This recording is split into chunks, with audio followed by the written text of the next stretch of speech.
This is Bloomberg Technology. I'm Caroline Hyde. Now, the controversial H-1B visa program has been widely criticised for costing American workers their jobs.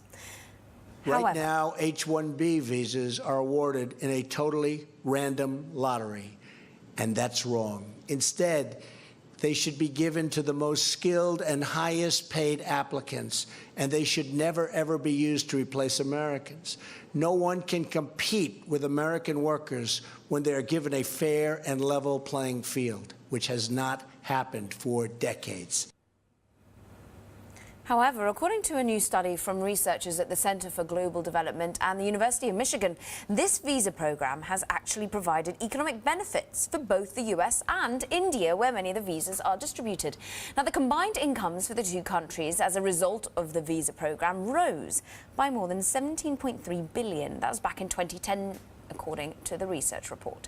Joining us now in Washington for an in-depth look into the H-1B visa program is author of that study, Gaurav Khanna. Gaurav, thank you very much indeed for joining us. And first of all, talk to us about where these economic benefits are sprouting from for both not only the United States, but also the countries where these foreign talented workers flow from. Right. So most of this is because of kind of the nature of the job that these H-1B workers are doing. Most of them are coming as computer scientists from countries like India, coming to the tech sector, working in the US. And essentially what that ends up doing is expanding tech production. And because technology is not just something that you and I consume in terms of software, but technology is also something used by other sectors of the economy in their production process. So car manufacturers use technology, the banking sector uses technology. So innovation and expansion in technology production essentially benefits other sectors of the economy as well. And this expansion in productivity is what ends up raising incomes in the US. Now, India benefited a lot from the H-1B program. They're the major suppliers of computer scientists. So even as early as 2012, 87% of all computer science H-1B visas were awarded to India. So what this ended up doing was Indian workers and students started acquiring skills that were valued in the US in the hope of winning this H-1B visa and coming to the US. At the same time, H-1B visas expire and return migrants go back to India and bring with them knowledge, technical know-how, and connections, and help develop the Indian tech sector, which then grew rapidly. And then there was an increase in tech production and economic growth in India as well in the same way. So the H-1B visa ended up benefiting both the US and India at the end of the day. So this research, the numbers you cite are dating back to 2010. Can we extrapolate that this was the case? There was economic benefit on both sides of the equation from then until 2017. And will this be damaged by the US announcing new measures to make, well, the program's use curtailed and perhaps eliminate the so-called widespread abuse of it? Well, the results that on average the two countries are better off is rather robust. So I do expect that on average both countries to be better off under the H-1B program even down the line. But there are always distributional consequences. So some workers might be hurt by this program. And like you cited, certain abuses. So essentially what you find in our research is that wage growth for US-born computer scientists was slightly lower because of the H-1B program. But US-born computer scientists are a small part of the labor force. When you look at the overall benefits, they really far outweigh the costs because of the H-1B program. But since 2010, there have been other major developments. Other countries have started becoming major players, China and Canada. And so it's important to take into account the fact that there are other countries also competing for this global talent. So if the US really tries to restrict this flow of global talent from countries like India, you might actually see some of this migration flowing to other countries like Canada. And that might end up hurting the competitiveness of the US tech sector down the line.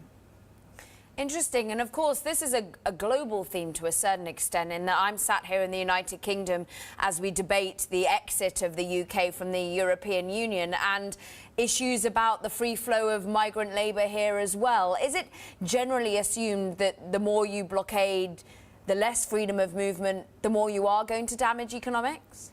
Well, it's hard to say. I think often you need to look at this at a case-by-case basis. In our research, we're focusing on H-1B migration. In different contexts, you might find somewhat different results.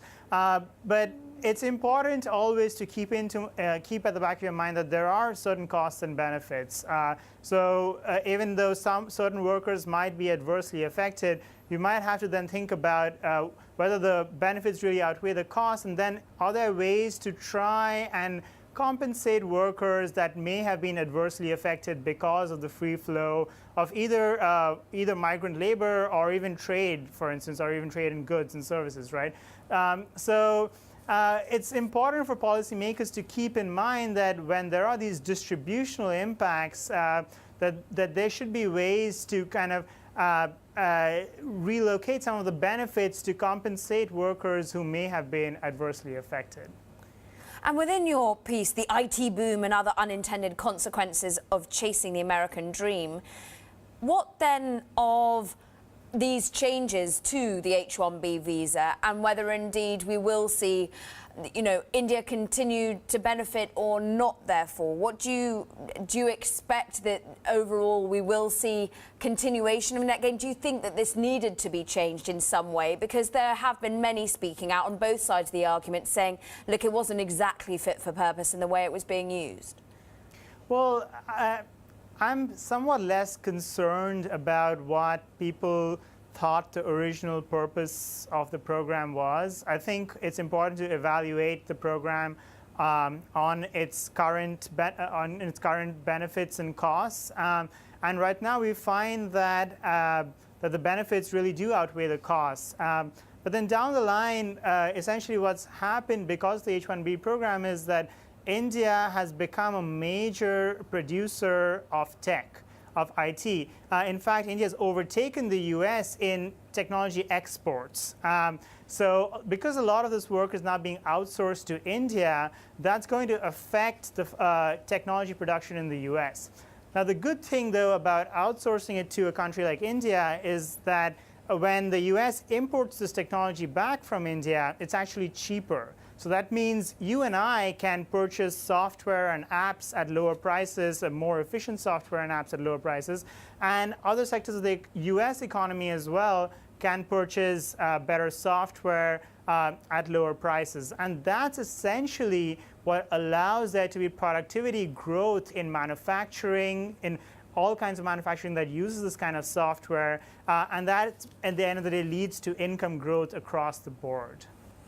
Productivity growth, something that the US is desperately looking out for at the moment. Gaurav Khanna, postdoctoral fellow at the University of Michigan, and indeed author of the IT Boom. That was a great report. Thank you very much indeed for joining us.